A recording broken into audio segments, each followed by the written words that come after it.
Hi, I'm going to be gone next week for a little vacation in Vegas, but I didn't want to leave you completely empty-handed.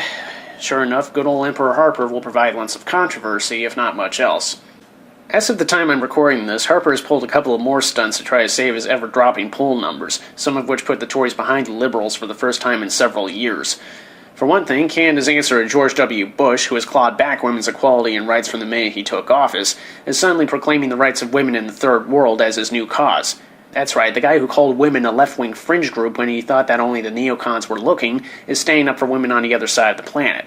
Sure enough, though, the crap party has been conspicuously quiet as to whether or not this cause will include access to contraceptives and safe abortions, things that the fundies are really uncomfortable with. And when the Liberal Party points this out, Harper's spokesmen, have the nerve to claim that they are politicizing the issue. This is coming from the same people whose supporters took about 10 seconds to accuse Michael Ignatieff of having a pro-abortion agenda in a country that is widely pro-choice. Speaking of politicized bullshit, this is also the same party that is sending flyers out to Canadians, no doubt on our dime, accusing the Liberals, NDP, and anyone else not extreme right-wing of attacking Canadian soldiers by criticizing Emperor Harper's cover-up of the Afghan torture issue. I would ask once again why the neocons think that they are above this tiny little detail called the law, especially since they claim to be tough on fighting crime, but by now I know that this is going to be mostly pointless. To the Tories, it's only a crime if someone else is doing it, and possibly only if it's white Canadians being beaten up and raped.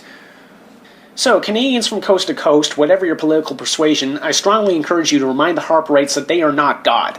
Every day that you can spare, write, phone, or email Prime Minister Harper and your nearest member of Parliament, especially if it's a Conservative, and voice your outrage. The same goes for writing letters to every newspaper you can find. Oh, and contacting the Governor-General, who still hasn't explained why she just let Harper close Parliament over a month ago when she could have said no. Remind the government that Canadians aren't as lazy and ignorant as they wish we all were. Enough said.